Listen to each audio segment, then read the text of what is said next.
Olá! Judas Iscariotes, um dos 12 apóstolos de Jesus Cristo, tendo seu nome tido como sinônimo de traição e covardia pelo mundo inteiro. Isso por ter vendido seu mestre por 30 moedas de prata às autoridades judaicas.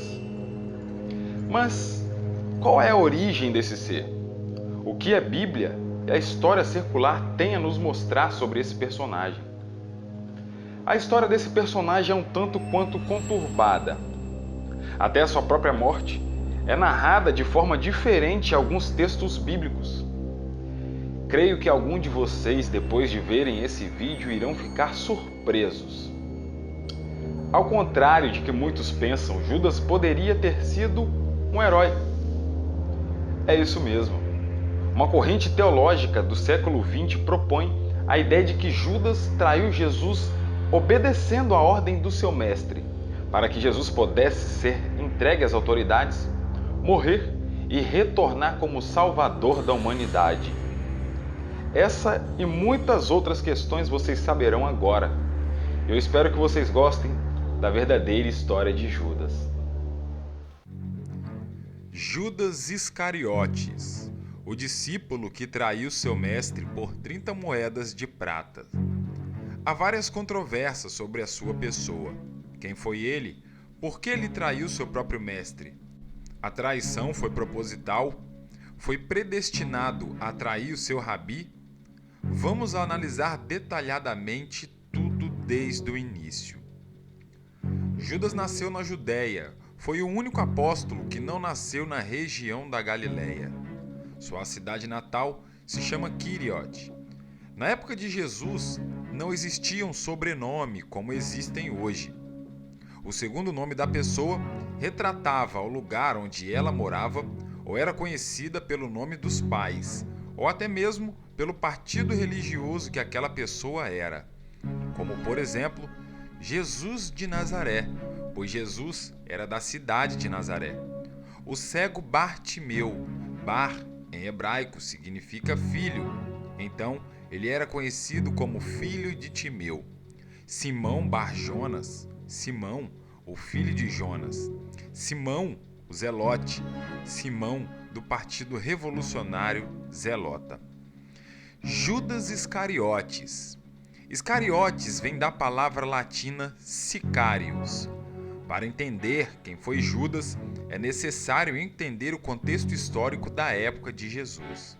No cenário político do século I, os judeus estavam dominados por Roma, oprimidos por terem as suas terras confiscadas e a cobrança de impostos serem altas demais.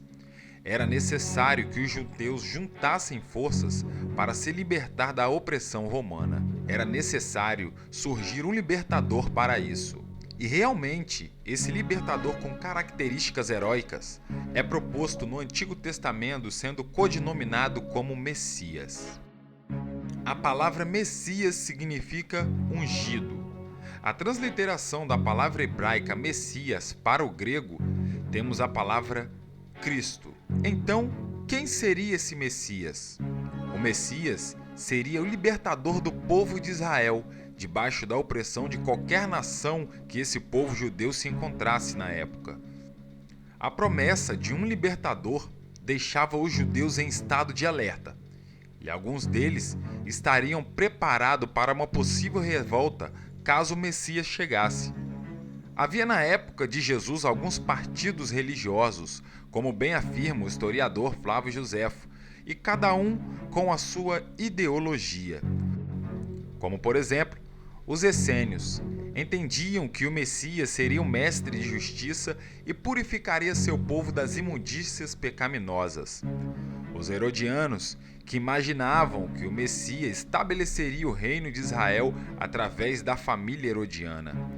Os fariseus, que eram aqueles que se comprometiam a estudar a Torá e a cuidar das questões religiosas do povo judeu. Os saduceus eram aqueles que se ligavam à parte rica da elite romana. Os zelotes, partido revolucionário no qual tinha zelo pela lei de Deus e estariam na expectativa de a qualquer momento promover uma revolução armada contra os romanos. Isso é bem descrito no livro do Dr. Reza Aslan, no seu livro chamado Zelota. E os sicários. A palavra sicário significa assassino. Os sicários eram um grupo de extermínio que, vez ou outra, assassinavam personagens importantes da elite romana e, vez ou outra, assassinavam também alguns judeus que se coligavam aos romanos. Isso, para os sicários, era uma afronta, pois os judeus que se ligassem a Roma estariam traindo a sua própria pátria. Normalmente, os sicários sempre usavam armas curtas, como facas, adagas, armas que poderiam tirar a vida de alguém ao mesmo tempo sem serem notadas. Então, os sicários ficaram conhecidos como a Gangue do Punhal. Os próprios sicários chegaram a assassinar um sacerdote chamado Jonatas dentro do templo de Jerusalém. Um assassinato em forma de protesto. Isso porque os sicários eram ligados aos partidos zelota, sendo os assassinos que cumpriam os planos do partido zelota. Com todos esses argumentos históricos comprovados por vários autores, chega-se à conclusão de que Judas possivelmente era de um partido revolucionário que esperava o Messias para limpar a Terra Santa dos inquisidores romanos. Alguns assim entendem que a traição de Judas foi, na verdade, uma tentativa de fazer Jesus se revelar como um Messias bélico, mostrando sua autoridade, libertando o povo judeu do domínio romano. Para Judas, só assim Jesus se revoltaria e mostraria o seu real poder contra os romanos. Quem era Judas nos evangelhos?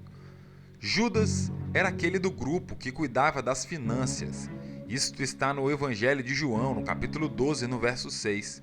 Porém, o apóstolo João afirma que Judas era ladrão e constantemente roubava o que havia dentro da bolsa do grupo.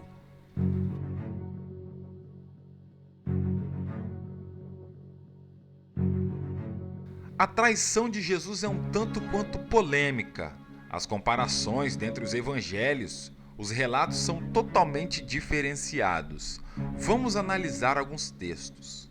No Evangelho de Marcos, temos algo proposto em relação à traição, dizendo: E logo, falando ele, ainda veio Judas, que era um dos 12, da parte dos principais dos sacerdotes e dos escribas e dos anciãos, e com ele uma grande multidão com espadas e varapaus.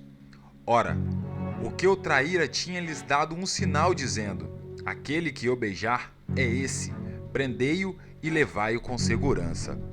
E logo chegou, aproximou-se dele e disse-lhe: Rabi, Rabi, e o beijou, e lançaram-lhe as mãos e o prenderam. Marcos, capítulo 14, verso 43 ao 46. Vamos analisar o próximo relato do Evangelho de Mateus, que diz o seguinte: Estando ele ainda a falar, eis que chegou Judas, um dos 12, e com ele grande multidão com espadas e varapaus, enviada pelos príncipes dos sacerdotes e pelos anciãos do povo, e que o traíra tinha-lhe dado um sinal: o que o beijar é esse, prendei-o. E logo aproximou-se de Jesus e disse: Eu te saúdo, Rabi, e o beijou. Jesus, porém, lhe disse: Amigo, a que viestes? Então, aproximando-se dele, lançaram-lhe mão de Jesus e o prenderam. Mateus capítulo 26, verso 47 a 50. Vejamos o Evangelho de Lucas. Estando ele ainda a falar, surgiu uma multidão, e um dos 12, que se chamava Judas, ia diante dela, e chegou-se a Jesus para o beijar. E Jesus lhe disse: Judas, com beijo traz o Filho do Homem? Lucas capítulo 22, verso 47 e 48. Sobre o relato dos três evangelhos, Mateus, Marcos e Lucas, que são considerados sinóticos, a palavra sinótico significa vistos juntos. Não existe nenhuma problemática grave. O grande problema acontece no Evangelho de João.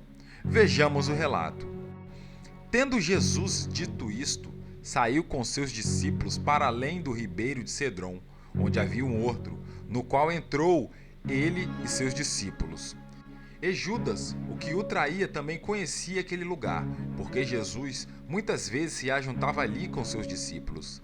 Tendo, pois, Judas recebido a corte e os oficiais dos principais sacerdotes e fariseus, veio para ali com lanternas e achortes e armas. Sabendo, pois, Jesus de todas as coisas que sobre ele havia de vir, adiantou-se-lhe e disse-lhes: A quem buscais? Responderam-lhe: A Jesus o Nazareno. Disse-lhe Jesus: Sou eu. E Judas, o que o traía, estava com ele. Quando, pois, lhe disse: Sou eu, recuaram e caíram por terra.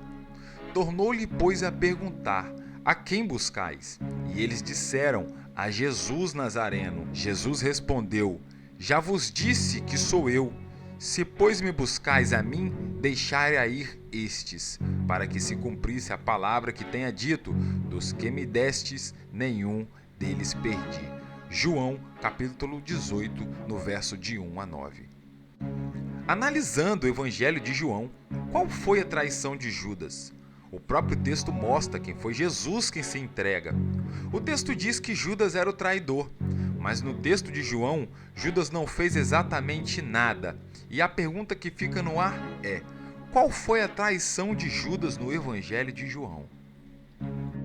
Outro fato a ser analisado é que o beijo que Judas deu em Jesus era um sinal para os guardas saberem quem era Jesus.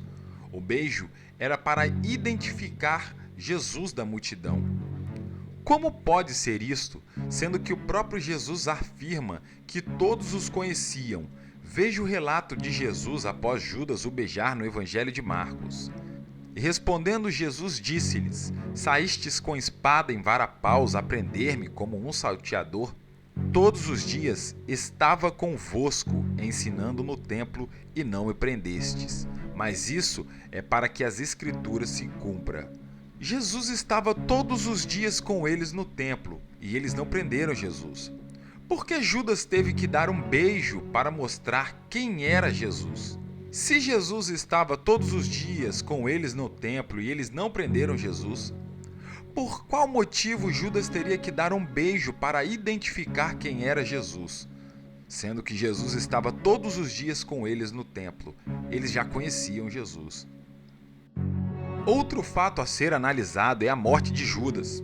Como Judas morreu?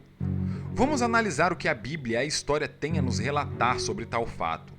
O Evangelho segundo escreveu Mateus relata: Então Judas, atirando para o santuário as moedas de prata, retirou-se e foi se enforcar.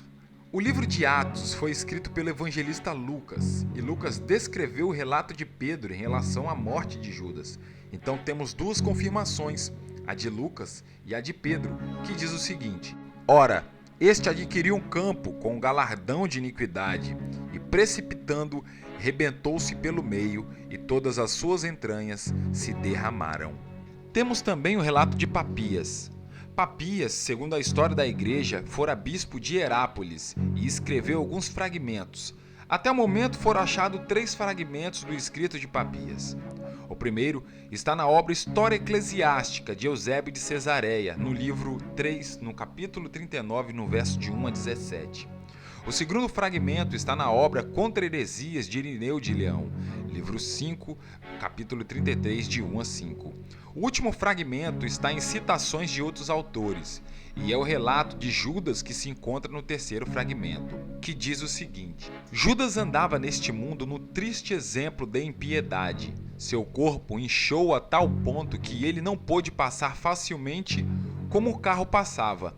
Ele foi esmagado pelo carro, de modo que suas entranhas se derramaram. Temos também o relato de Teofilato. Teofilato foi um senador e procônsul romano e fez uma citação a respeito da morte de Judas após a investigação de Papias do mesmo relato, que diz o seguinte: Os olhos de Judas estavam tão inchados que não podiam ser vistos, mesmo pelos instrumentos ópticos dos médicos, e que o resto de seu corpo estava coberto de vermes.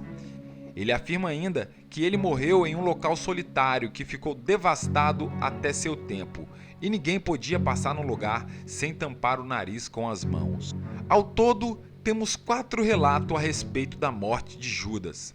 O primeiro, relato de Mateus; o segundo, o relato de Marcos; O terceiro, o relato do terceiro fragmento de Papias, e quarto, o relato de Teofilato. Para os que creem que a Bíblia é a palavra de Deus e que só nela está contida a verdade, que continuem acreditando, e os relatos históricos que sirvam apenas de acervo para o seu conhecimento. Vilão ou herói?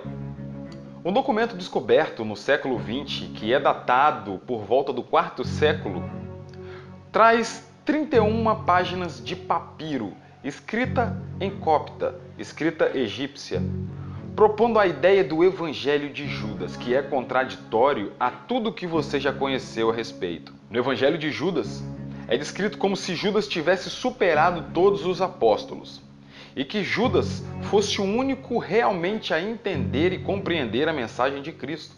Sendo assim, Judas obedece à ordem de Cristo, que é para lhe entregar as autoridades. Se Judas não entrega Jesus às autoridades, Jesus não retornaria como o Salvador do mundo. Essa traz a ideia de que Judas seja realmente o herói da história. Teólogos do século XXI já têm tido Judas como um herói. E essa interpretação de um texto apócrifo está ganhando força em vários lugares do mundo, ao ponto do Vaticano se pronunciar e dizer que este conteúdo não terá valor doutrinário nenhum, apenas valor histórico. E o que está na Bíblia é o que continuará valendo. Muitos estudiosos acham que é um tanto quanto estranho ter tido Judas como uma figura tão obscura e maléfica, sendo que na prisão de Jesus, muitos dos apóstolos também o abandonaram. Então, Judas não foi o único a trair Jesus. Se você parar para pensar, até o seu amigo Pedro traiu Jesus quando o negou 3 vezes. Alguns vão mais longe, chegando a pensar que Judas pode ter sido um personagem fictício, como afirma o renomado teólogo Bart Ehrman. Bart Ehrman propõe a ideia que Judas surgiu como essa figura fictícia justamente para desvincular o cristianismo do judaísmo e assim propagar o antissemitismo.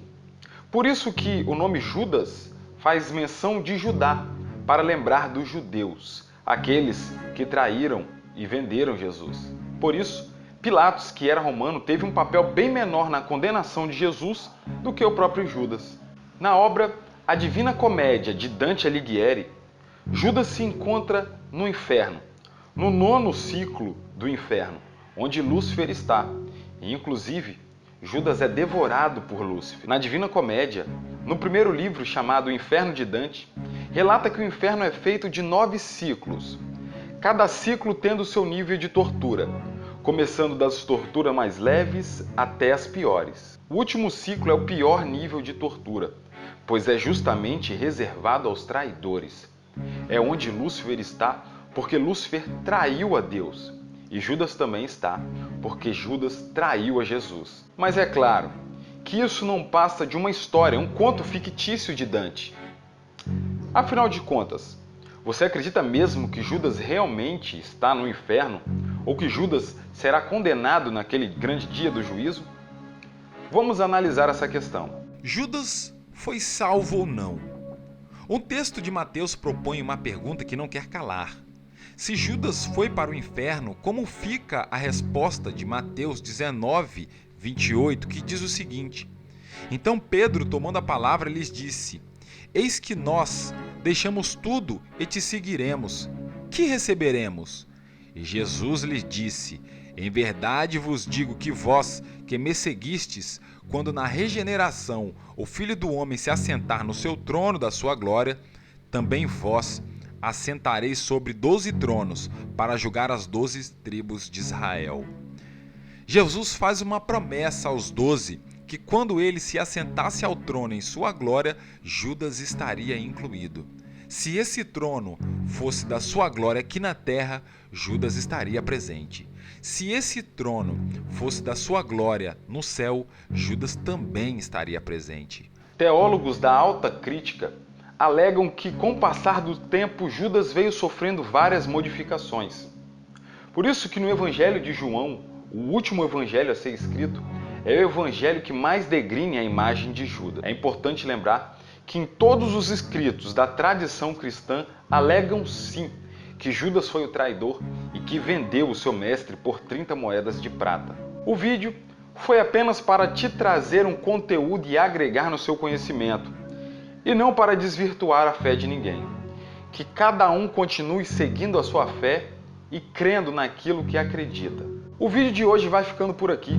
Espero que vocês tenham gostado do vídeo. Você pode ajudar muito o canal a crescer, se inscrevendo aqui no canal, dando aquele gostei no vídeo e deixando seus comentários sobre o que achou do vídeo aqui embaixo. Espero que vocês tenham gostado do vídeo. Um beijão, até a próxima. Tchau, tchau.